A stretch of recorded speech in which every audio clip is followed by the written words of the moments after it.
You're listening to the Cyberwire Network, powered by N2K.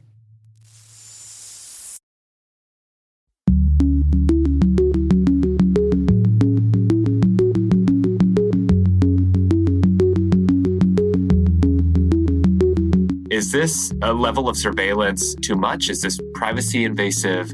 Is this something that the students even really understand what we're doing?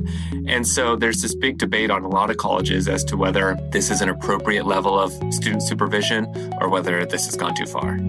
Hello, everyone, and welcome to Caveat, the CyberWire's Law and Policy podcast.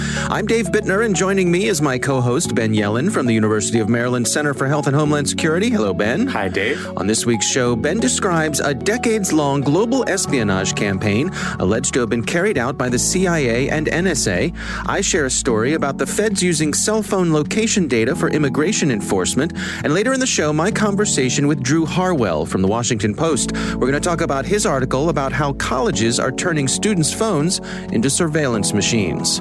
While this show covers legal topics and Ben is a lawyer, the views expressed do not constitute legal advice. For official legal advice on any of the topics we cover, please contact your attorney. We'll be right back after a word from our sponsors. This episode is brought to you by Palo Alto Networks, the leader in cybersecurity. As AI-driven attacks increase, organizations can't afford to have network security that's stuck in the past. Discover how Palo Alto Networks can help you predict what's coming and proactively secure against it with a zero-trust, AI-powered network security platform built to secure whatever, whenever, wherever. To learn more, visit paloaltonetworks.com/network security platform.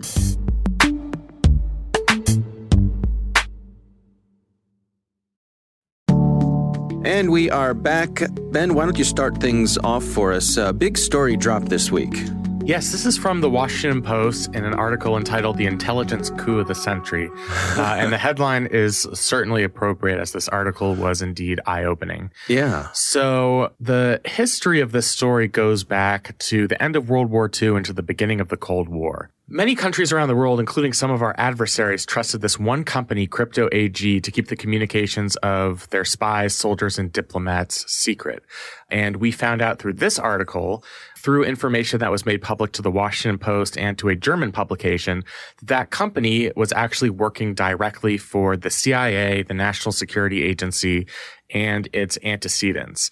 There was a secret handshake deal that took place in the 1950s where the owner of this company basically signed an informal contract with the CIA where other countries around the world would think that they were purchasing this advanced cryptological product, but really they were purchasing a product that would allow them to be spied on by the U.S. government. And Crypto AG is not a U.S. company. It is not. It is a company that is based in Switzerland. In fact, one of the things that was eye-opening about the article, even though this company has been bought out and liquidated as of 2018, there is still actually a building in Switzerland that has Crypto AG lit up on the side of it. So it's a company that exists in a modified form, but it is a company that has existed basically as long as modern cryptography has existed, dating back to World War II and the Cold War. So this was a joint agreement between the CIA, West German intelligence at the time, and this company. And it was unknown to not only foreign governments, but also to the U.S. media and media around the world. And these documents for the first time shed some light on that arrangement, which is really quite remarkable. It sort of confirms not some of the conspiracies, but some of the allegations in the Edward Snowden disclosures of 2013 that the U.S. runs a pervasive global surveillance network. And nothing can be more pervasive than tricking countries into buying cryptography products that are actually monitored by our intelligence agencies.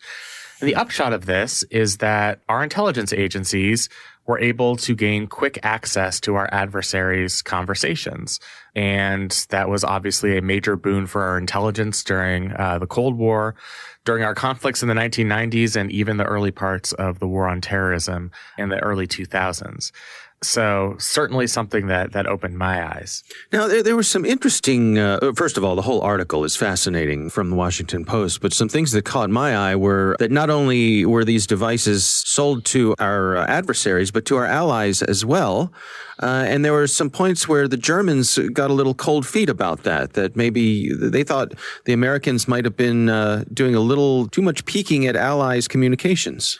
Yeah, so we were far less bashful than our German counterparts were in using this as an espionage tool.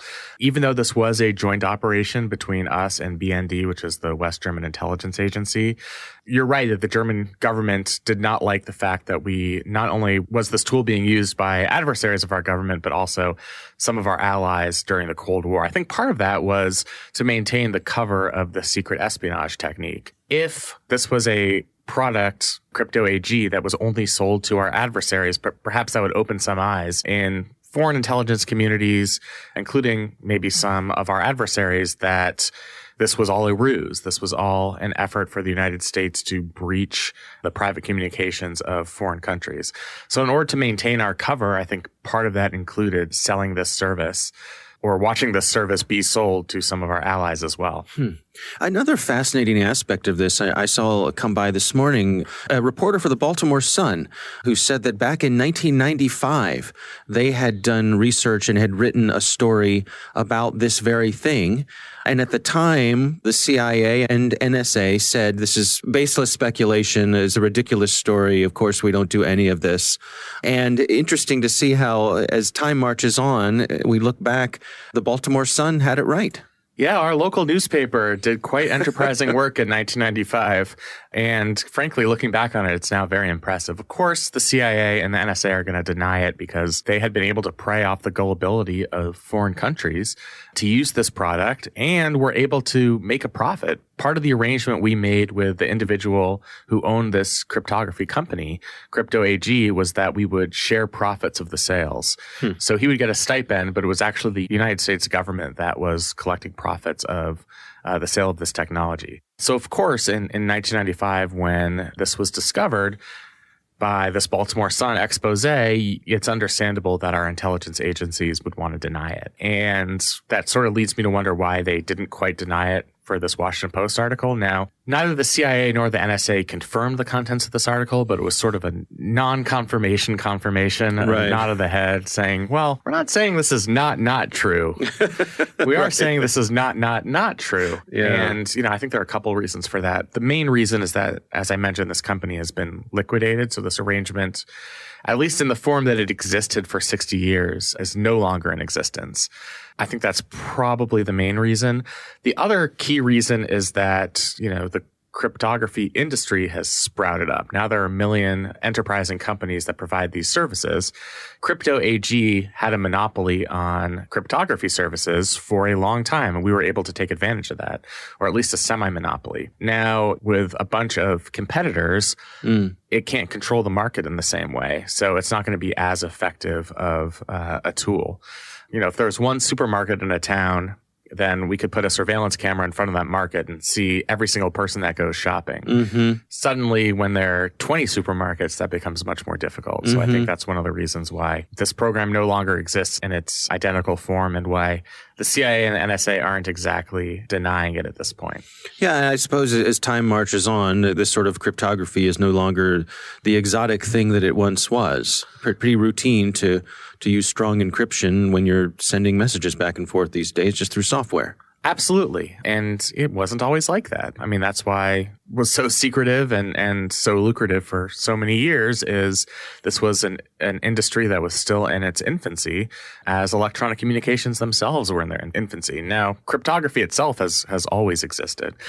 People were writing with feathers and pens using secret code, and there were people trying to decrypt that encrypted information. But at least in its current form, this is something that's relatively new. And in the last 10 years or so, more of an industry has developed around strong cryptography.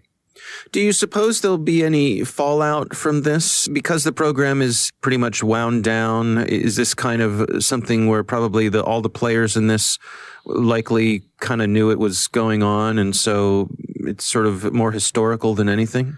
Yes, I do. I don't see there being any repercussions. If this were the 1970s and we were still a country that was obsessed with pervasive secretive government surveillance efforts, then we could see something like the Church Committee, which was the congressional committee set up to unveil all of these, secret CIA programs, Nixon, killing his enemies, that sort of thing, whatever the CIA was doing in foreign countries in the 1960s. Right. And we started to see a little bit of that political will show up after the Snowden disclosures. But my guess is this is sort of historical in nature.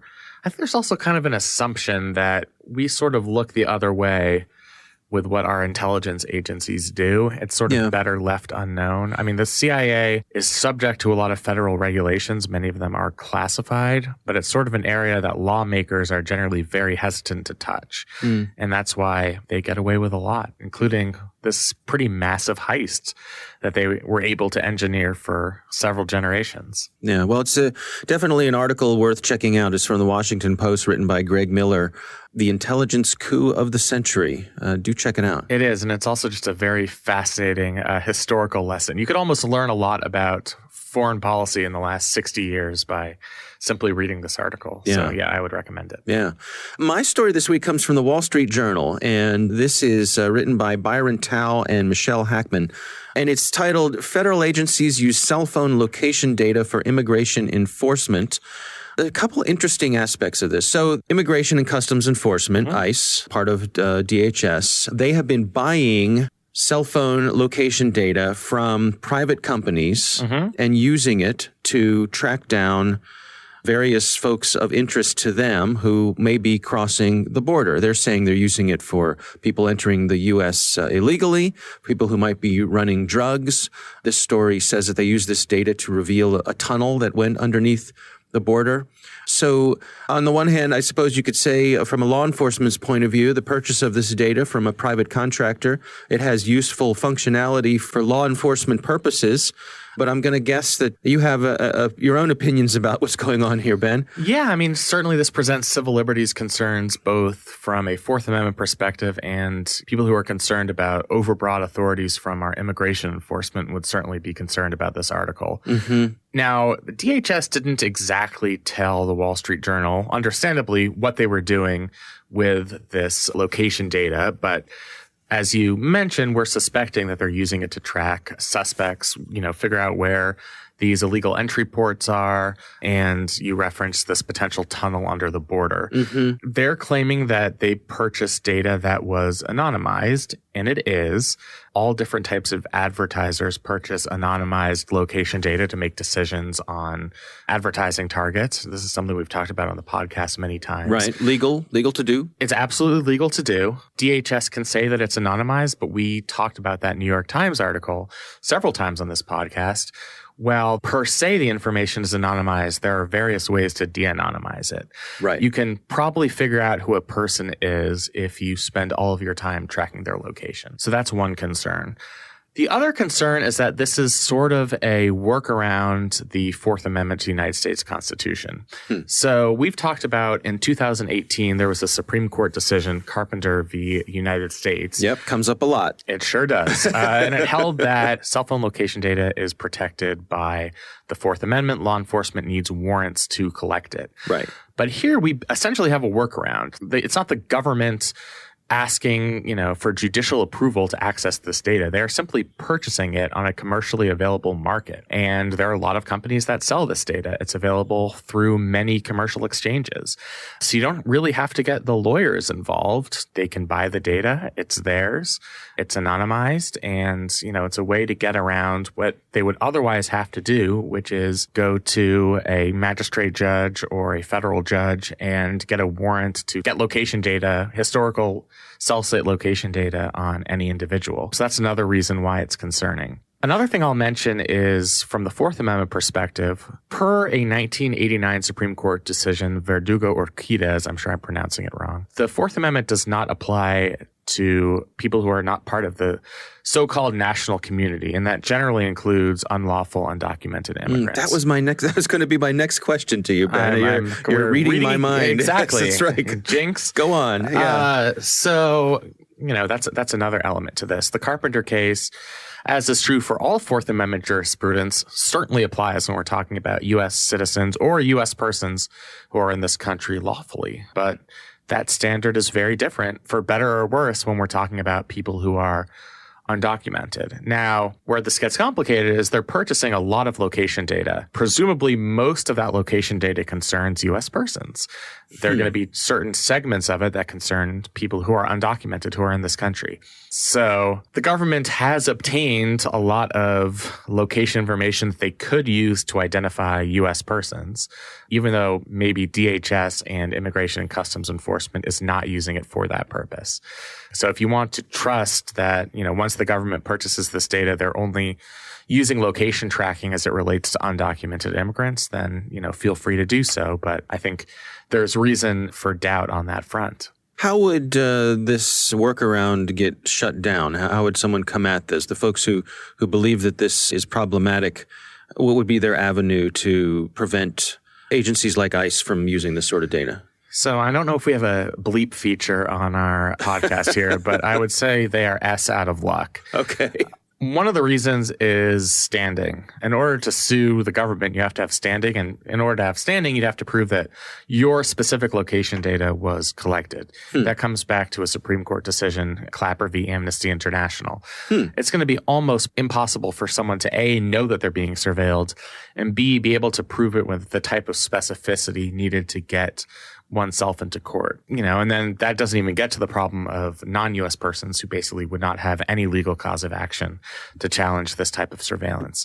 So I guess you're not entirely SOL. Your one avenue is to go to Congress and perhaps write your legislator, tell them that they should prohibit ICE and DHS from purchasing location information from third-party vendors. I'm not guessing that there is a groundswell of support for such a policy in the current United States Congress, but that doesn't stop people from contacting their legislators in other contexts. So go for it if that's something that you believe in. Or contact the executive branch. They get letters. You have a First Amendment right to tell the government to redress your grievances. So that is one avenue, but it's certainly not something where I would expect there would be some sort of legal injunction against this type of collection. Interesting. All right. Well, those are our stories this week. It is time to move on to our listener on the line. Our listener this week is Tim. He calls in from Vancouver, Washington, and he's got a question about blockchain and GDPR. Hi, my name is Tim from Vancouver, Washington. I am calling about the implications of GDPR for things like the blockchain. And specifically the right to be forgotten and that sort of a thing.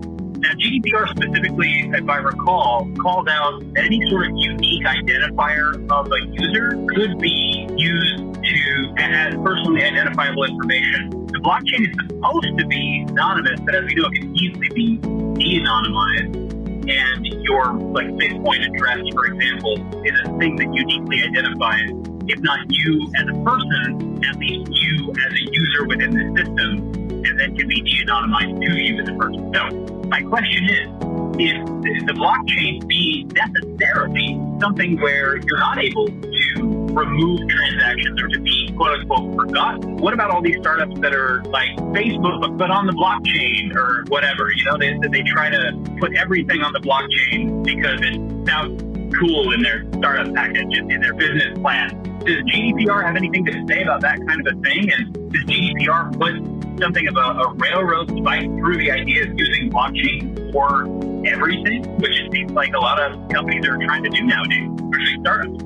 Thanks a lot for your time, guys. I love the caveat, love Cyberwire, and keep doing what you're doing. I appreciate it. Thank you. All right. So interesting question from Tim. Tim, thanks for sending that in. To me, this comes down to that basic tension that I've heard people describe with the GDPR's requirement of your right to be forgotten and that the notion with a blockchain that you have data that is immutable. Yes. So this is certainly a conflict. There's a lot of scholarship out there about it. It's seemingly an intractable conflict.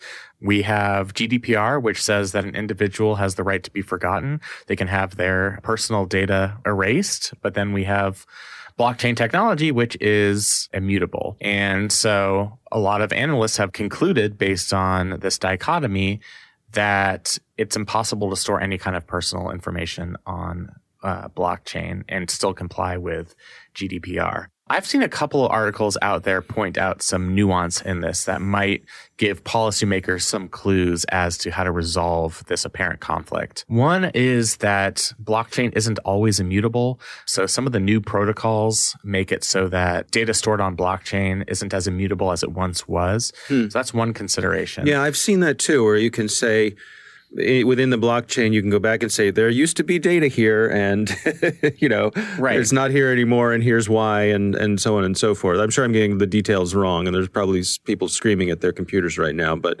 yes, to your point, there's some interesting innovation there. Yes. Yeah, they can scream at their computers all they want. The thing that's probably more in my wheelhouse in terms of knowledge, since I probably know far less about blockchain than you do, is the details of the right to be forgotten. GDPR is not absolute on the right to be forgotten. So there are a couple of exceptions to the general rule that a person has a right to be forgotten according to GDPR.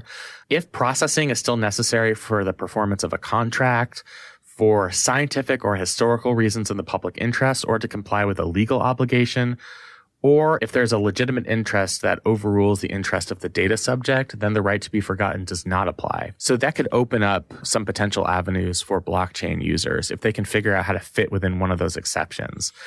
And the last thing I'll mention is that the definition of personal data in GDPR isn't entirely clear. There's been a lot of scholarship about some confusion as to what counts as personal data. So, some things that might be on-chain. So there have been questions about pseudonymized data, and GDPR has tried to, through EU regulations, define exactly what that means, but those regulations have not yet been finalized. So, until that definition is finalized, we can't be entirely sure that whatever is on the blockchain counts as personal data for the purposes of GDPR. So while there is this apparent conflict, I think when we take these other factors into consideration, there's some nuance there that could allow the right to be forgotten and blockchain to coexist. Now, you mentioned an exception for fulfilling legal obligations. Could this be something that through the typical gymnastics that take place with something with a EULA, with an end-user license agreement, that could provide some cover here? Yeah, it is, although those license agreements would still have to abide by the regulations inherent in GDPR. I see. And because companies have had to adapt to GDPR, that's going to apply to users outside of the European Union, including those in the United States. And now that we have the CCPA in California, those sort of end-user license agreements, the compliance has become more difficult for these technology companies. So it is something you can account for there, but those are still subject to probably whatever the highest level of regulation that these companies would have to comply with, whether that's the European Union or the state of California. Yeah. All right. Well, Tim, thank you for sending in your question. It was a good one. Absolutely. We would love to hear from you if you have a question for us. Our call-in number is 410-618-3720. That's 410-618-3720. You can also email us an audio file at caveat@thecyberwire.com. We would love to hear from you. Coming up next, my conversation with Drew Harwell from the Washington Post. We're going to be discussing his article on how colleges are turning students' phones into surveillance machines. But first, a word from our sponsors.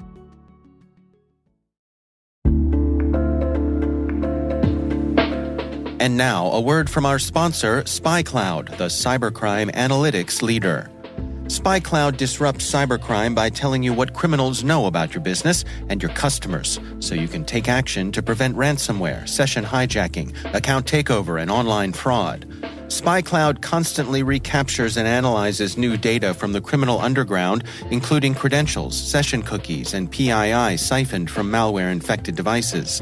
With knowledge of the specific exposed data criminals have in hand from InfoStealer malware on managed and unmanaged devices, security teams can respond with a more efficient and effective process called post-infection remediation that fits seamlessly into existing incident response frameworks. Get SpyCloud's post-infection remediation guide outlining the 7 steps for preventing a malware infection from becoming a full-blown ransomware incident. Visit spycloud.com/cyberwire. That's spycloud.com/cyberwire. And we thank SpyCloud for sponsoring our show.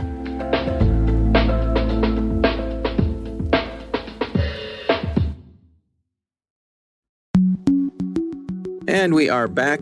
Ben, you and I recently spoke about Drew Harwell's article in the Washington Post about how colleges are using cell phone information to track their students, some of the concerns there. We reached out to Drew and he agreed to come on the show. Here is my conversation with Drew Harwell. This was an issue that was starting to bubble up from campus newspapers. Some of these college journalists were seeing strange emails alerting them to what in some cases was just called a new attendance monitoring system. And so there were a couple of colleges that were starting to write about this, but I didn't really have a sense of how widespread this was. Once we sort of dug in a bit, we found out that it was a lot of colleges actually, maybe 60 or so across the country just using one of these two companies.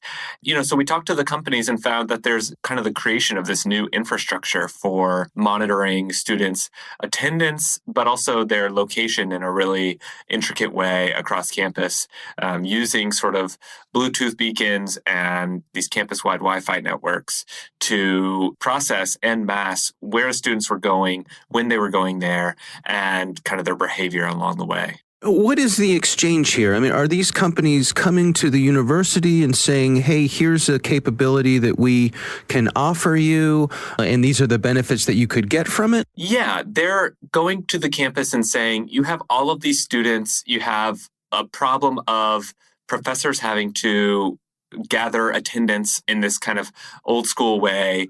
And you want data on your student body as well. You want to know when they're going to the library and how often. And so here we have this product that can use pretty basic technology or the technology you already have on campus and give you that extra power and that extra knowledge in a really simple way. And so for a lot of the administrators, they feel like, hey, what's the harm, right? I mean, this is a fairly cheap system to turn on. We get a ton of information out of it, and the company, does all the heavy lifting. And so it's, for some of these administrators, been an easy sell.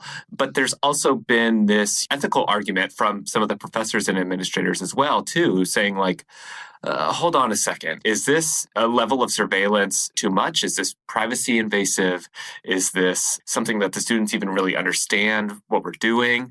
And so there's this big debate on a lot of colleges as to whether this is an appropriate level of student supervision or whether this has gone too far. Are the students given any ability to opt out? In most of these cases that I've seen, yes, they are given the ability to opt out. With the Bluetooth beacons, they can say no and then kind of check in a much sort of slower, less efficient way in person with the professor. They still have to sort of mark their attendance in some way.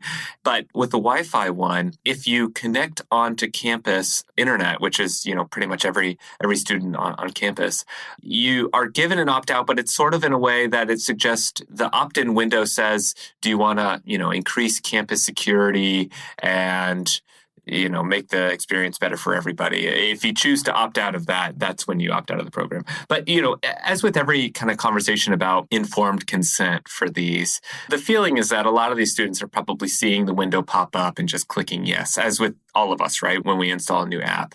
And so there's a feeling from, even when I talk to a lot of these students, that they didn't really understand what the trade-off was. They didn't understand what data was being collected and how sort of granular their schedules were being monitored. Yeah, one of the things you highlight in your story is how this could be applied to student athletes. And I can see there being extra attention to student athletes who are on scholarship. Obviously, the universities have a big investment in them. Yeah, and this system actually got its roots in monitoring student athletes. The feeling was, for a lot of these athletes, like you said, they are volunteers. They are already pretty hyper surveilled. They already have human class checkers kind of go into their lecture and make sure that they're in class because the team wants them to be eligible to play on the weekend. And part of that is fulfilling some basic academic requirements. So the system kind of got its start by being, hey, let's automate this. Let's make it so you don't need a human to check in. They just sort of go on their phone and tell the team. And so right now that system is in play to the tune of, if a student doesn't go to class, one of these student athletes, or if they're more than a couple minutes late, one of the advisors on the team or one of these sort of academic specialists will text the student athlete and say, where are you? How can I get you to class? So, there was a feeling that for these student athletes, it's okay, right? Because, they get something out of the arrangement too. And for a lot of them, they're on scholarship, but the school wants them to be there. But there's also been kind of this slide into the more general student population.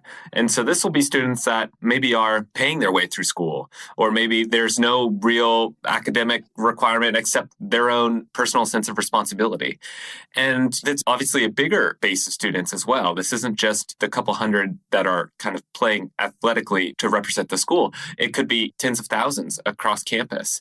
And so it becomes sort of a question of, is there a level of surveillance creep here to where it goes from student athletes to all students to maybe all faculty? And you see this going not just, this kind of surveillance systems used not just on school campuses, but increasingly in workplaces. And you just kind of see a couple colliding factors here. The technology is so cheap. The desire to gain that amount of sort of mass data by campus leaders, employers is really high. And it's just extremely easy to turn on. We all have sort of location trackers in our pockets at all times. So all of those dynamics are sort of colliding. And, you see it happen on schools, but who knows where it goes to next. What's the reaction to this story been? What sort of feedback have you been getting? There's been kind of an alarm from a number of students and parents and professors even that feel like this is incredibly invasive to students' privacy. There's been a number of professors, though, too, and parents as well, saying, these are young adults that we want to make sure are doing the right thing. If we can increase their attendance, if we can increase their student performance, make them more successful graduates, maybe a couple nudges aren't that bad. And, there's also sort of this fatalism in terms of our locations are being tracked all the time by our phones anyway.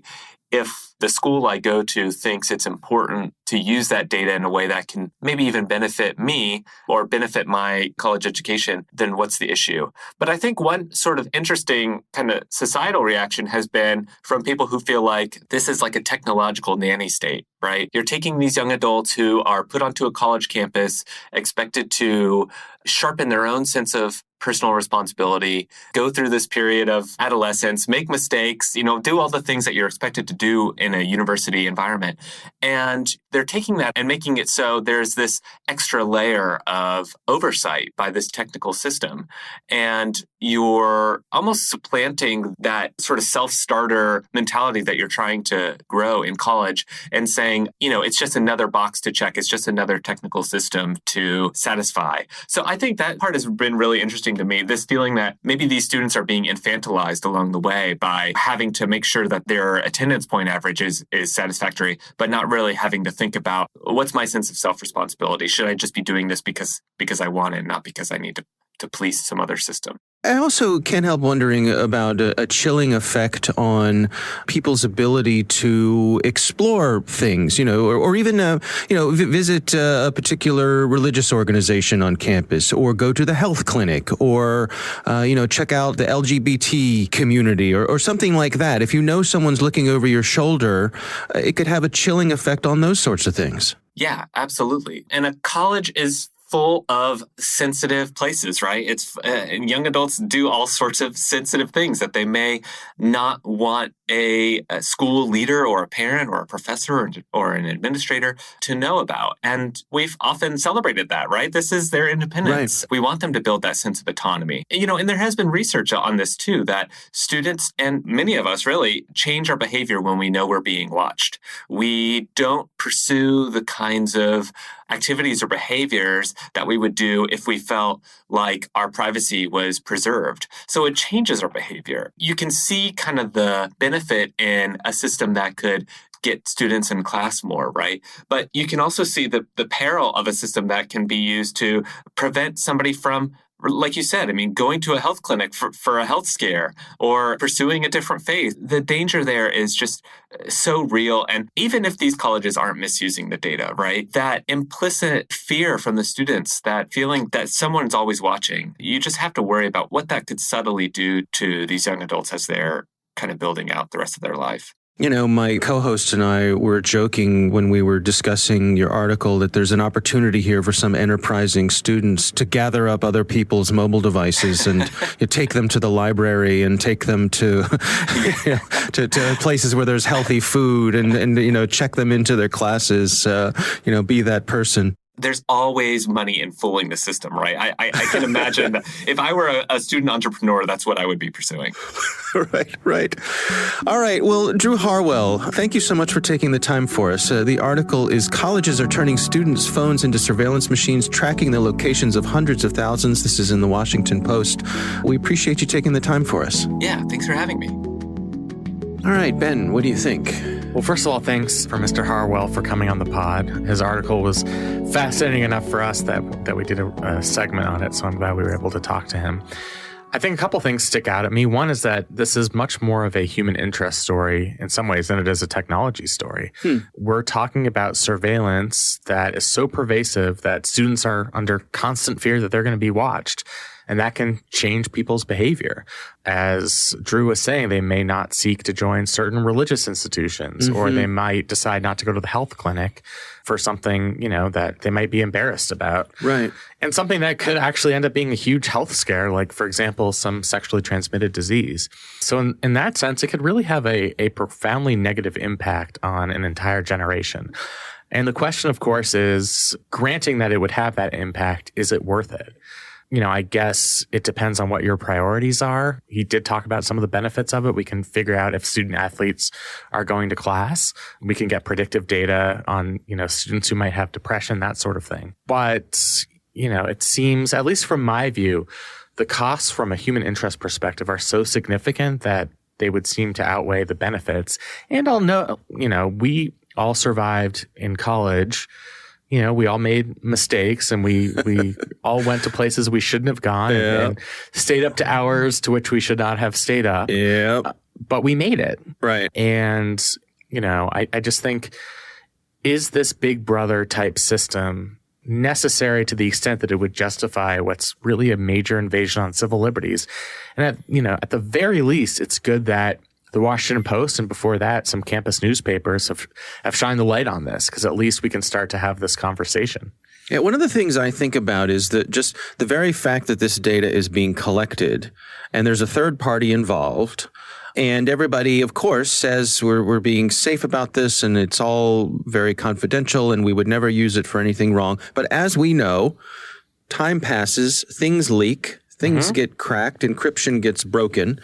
And I can imagine 20 years down the line, that presidential candidate who's there at a debate and someone says, you know, Madam Senator, back in college, we have this tracking information that says that, you know, you visited the health clinic half a dozen times over the course of a few days. You know, please tell us about that sexually transmitted disease you had. And off we go. Or, you know, this senator tells us she knows about political history, but she only showed up to 1 out of 24 political science 101 classes her freshman year. Right. And she stayed up all night in your boyfriend's dorm. You know, we could do this all day. I'm already thinking about, you know, what my college could potentially have on me that might affect my future political career. Oh, boy. But at least I was not subject to this type of surveillance. Yeah. Absolutely. Like I said, it's good that the conversation is starting. You know, one thing that is particularly bothersome about all of this is it's not like there's a general announcement on the first day of school, you know, when you're checking into your dorm, like, hey, just so you know, we're conducting this very intensive personalized surveillance. Or even just make it opt-in.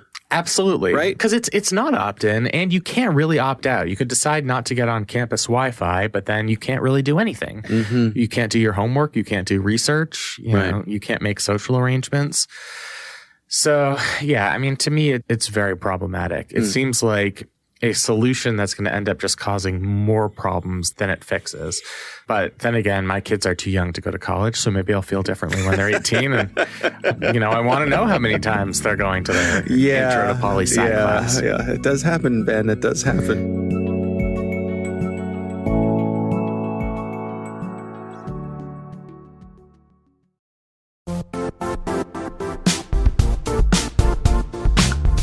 Now, a word from our sponsor, the Johns Hopkins University Information Security Institute, currently seeking qualified applicants for its innovative Master of Science in Security Informatics degree program.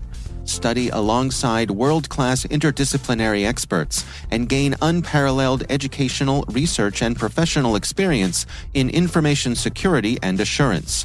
Interested U.S. citizens should consider the National Science Foundation's CyberCore Scholarship for Service program, which covers tuition and a $6,000 annual professional development allowance, as well as providing a $37,000 additional annual stipend.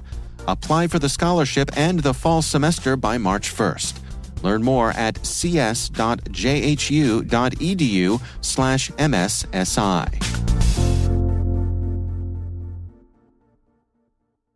The Caveat podcast is proudly produced in Maryland at the startup studios of Data Tribe, where they're co-building the next generation of cybersecurity teams and technologies. Our thanks to the University of Maryland Center for Health and Homeland Security for their participation. You can learn more at mdchhs.com. Our coordinating producers are Kelsey Bond and Jennifer Iben. Our executive editor is Peter Kilpie. I'm Dave Bittner. And I'm Ben Yellen. Thanks for listening.